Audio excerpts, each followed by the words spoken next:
Greetings and welcome to Old Drunken Discography, where all friends, fans come together to BS, argue, occasionally agree, and discuss musical artists. I'm your host, Jason. With me is Tim. That's me, drinking. And Prince. And he's our special Patreon member. He chose the Talking Heads for us, and we are talking about Remain in Light. Also, someone, I guess it's late at night, and the elderly have gone to sleep, and he is done helping them cross the street. He got them all home safely. That's right. It's Bill. Hey, someone has to make sure that everyone gets home safe. I mean, that's my part-time job. Now, Bill spent all his spare time not listening to the Talking Heads and helping the elderly, so he's just going to hang out with us tonight because, fuck it. All right. Same as it ever was. Same as it ever always is. You know how we roll here. Once in a lifetime. And you may find yourself sitting at a bus stop.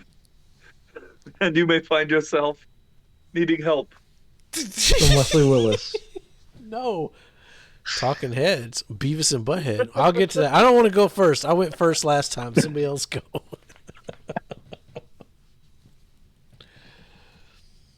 What do you got about Remain in Light, Bill? Yeah, Bill, you go first. Let's see. So, once in a lifetime, I feel like I've heard that song maybe once or twice in my life. Maybe. I don't know. Your lifetime. Aside from that, say as Jason alluded to, I didn't actually listen through this album the whole way through or any of these. I would say I feel like I've heard Overload and Houses in Motion before, though, at some point. I feel like those are okay. I mean, once in a lifetime. So, let's see. Heard that one the first time I was in high school. Yeah, I actually really like that song. What's a good song? It's stuck in your head. In the music video, you just trip balls watching, which is even better. And you trip balls sober, so that's great. It's pretty high. Yeah, and that really kind of leads me into what I wanted to talk about on this album. And that's the power of the music video. Here in 2025 or whatever year it is now, we don't have that outlet anymore where everybody's watching the same thing. And so there were a number of bands that, because everybody was watching the same thing, if that same thing really liked your video, they'd play it a whole bunch. And yeah, like once in a lifetime, great video. Everybody knows it. A huge hit. Highlight of the album. I felt like this is one of those where, coming off the last couple albums, where, like, yeah, there were some hits on each of them, but nothing on this scale. But the rest of the album feels very much like those last couple albums. Definitely getting heavier into the dub stuff. There's a lot. They've really added the keyboards in at this point, where there's a lot of atmosphere in the music. But the songs do get kind of repetitive. And again, they're well written. The lyricism on here is great. There's not a whole lot of energy on this album. It's almost too polished. Just a side production note.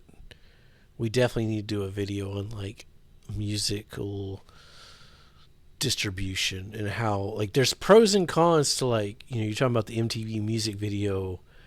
There's pros and cons to, like, everybody making, hearing that song over and over again.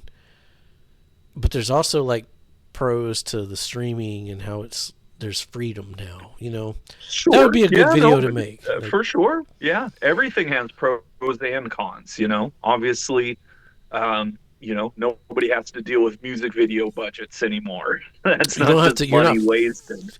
Well, you're not just. You're not forced to watch like I would do anything for love, but I won't do that. Fucking over and over Sure. again. So there's pros Well, and and I'm cons. sure we'll get into that onto the episode where the danger in that is much like with the news in the world today, where you only get exposed to what you already know you want to be exposed to. Yeah. And I know, like for me, like a perfect example, doing this show, listening to randomness every week. Modern uh, baseball. right, like a bunch of stuff where, um, when I get like a free time where I'm like, I don't have to listen to anything, but I want to listen to something. Usually takes me 20 minutes to even figure out what I want to listen to. I'm in the same And then, boat, dude. It's this yeah, and show. then This show fucks me up musically. Like, yeah, same, it's weird. same. And then I just listen to like the same playlist I always listen to. And it's like, Yeah. okay, that's lovely, you It's know? like, we're never going to cover this band, so I'm going to listen to it now because, or we've already Yeah, covered this band, but I still want to hear, Black Sabbath or sure. Yeah, Soundgarden or whatever. right. I've been listening to a lot of Nirvana, which we have covered, and a lot of Public Enemy, which we haven't covered. So, Oh, we'll get to Public Enemy. oh, yes, we will.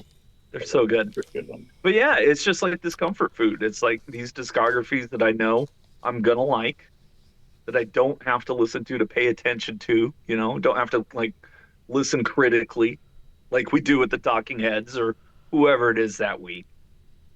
And so, yeah, there is a downside to having access to what I want to listen to right now.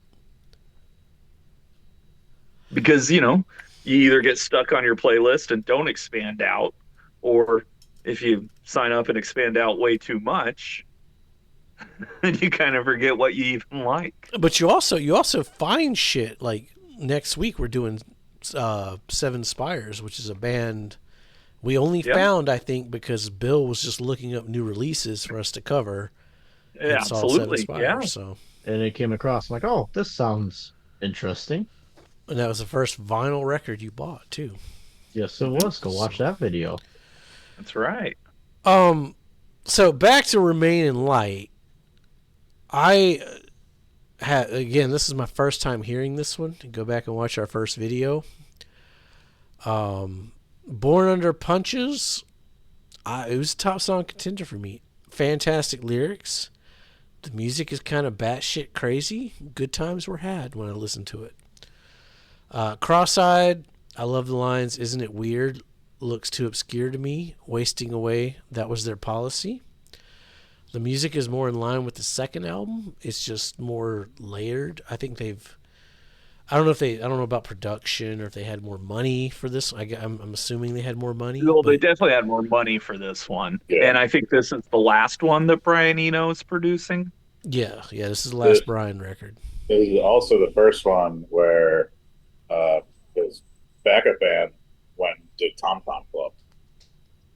That's true. Well, yeah. Because I mean, you can already kind of hear that the fractures are starting within the Yeah. band. You can hear it already. Yeah. And yeah, like I think it's this one they start bringing in Bernie Worrell, who is definitely a touring member, but a founding member of Parliament Funkadelic, Yeah. and just an absolute wizard of the keyboards.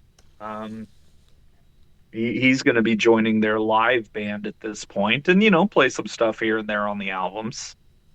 They're definitely going in a more pop direction. And then, yeah, when you think about the landscape that those crazy ass videos were coming out in, where it was new wave and it was, like the Cars and Tom Petty, and but then, yeah, you also got like this weird All good underground, shit. all good shit, and then like, yeah, Madonna's right around the corner, and the Beastie Boys are right around the corner, like. What a time to be alive. And they're taking all of that. Like, there were moments on this album I was like, man, this could almost be like a Danny Elfman Oingo Boingo thing here. Um, so they're definitely listening to what's going on around them, and also doing, something completely different. Like, not too, dubs is going to be a thing here pretty shortly, especially when hip hop starts going to 12-inch dance remixes Yeah. and stuff like that. But um, Yeah, but at the same time, this is their fourth album. Like they've Yeah. been around since Yeah. '77.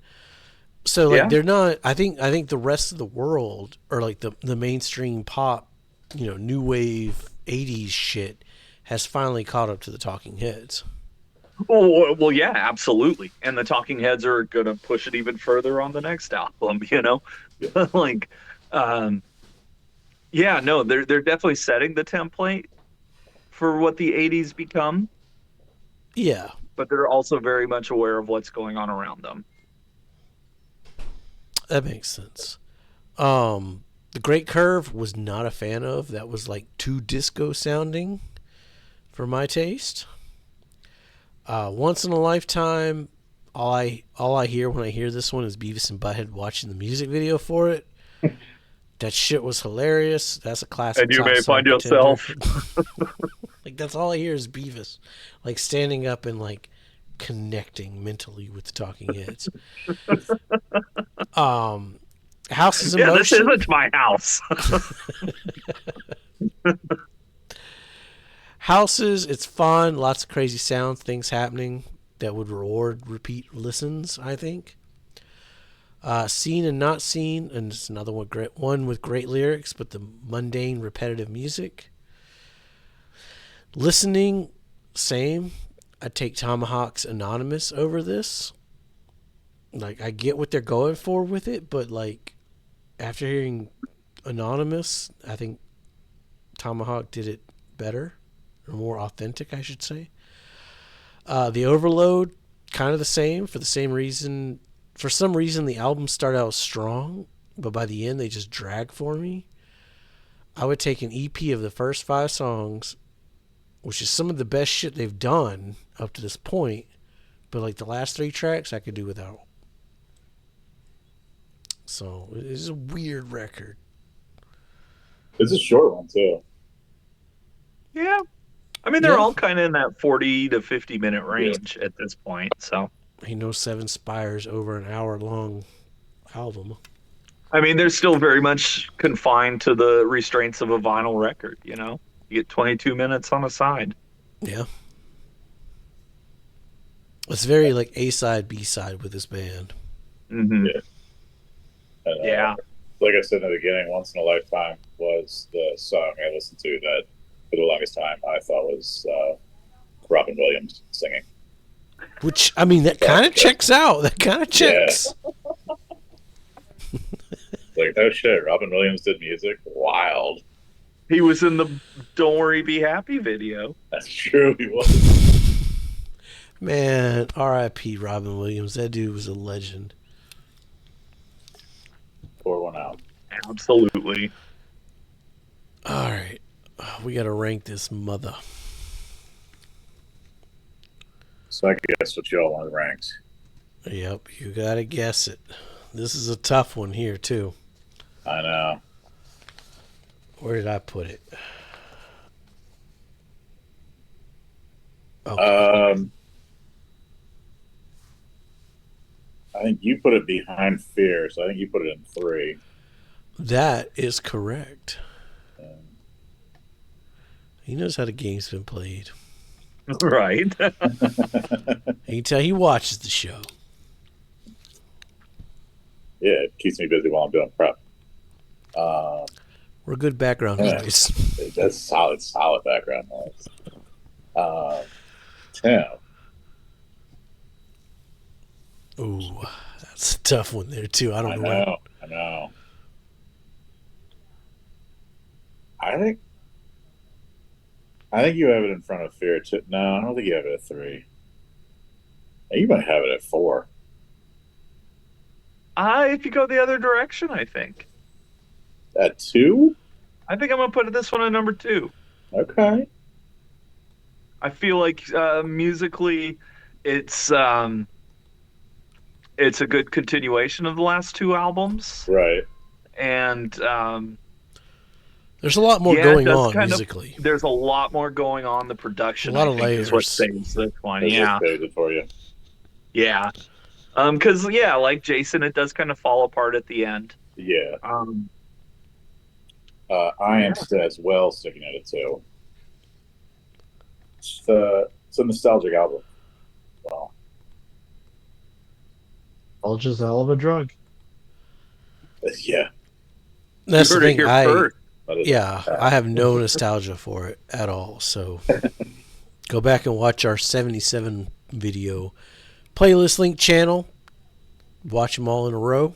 You'll know where we're coming from. Well, and my nostalgia comes at the back half of this discography. So Really?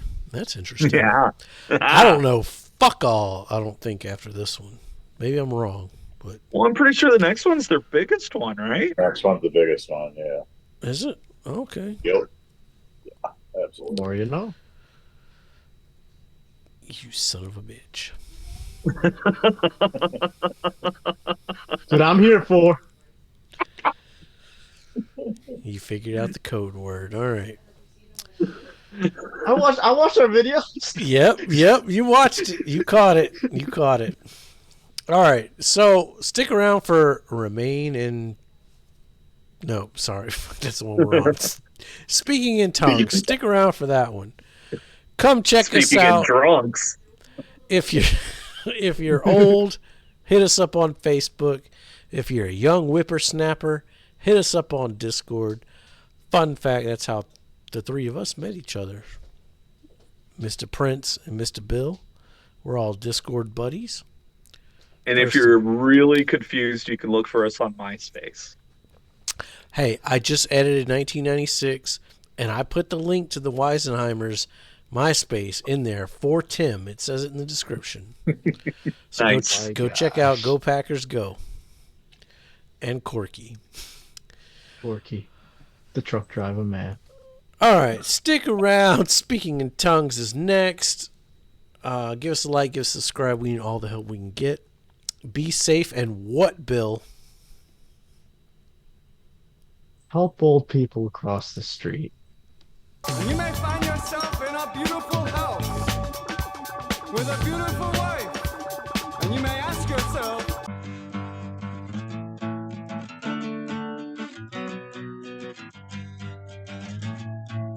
And then you go a little woo, and then a little whoop, whoop, whoop, whoop, whoop, and then it's all, and then you're ready to go again.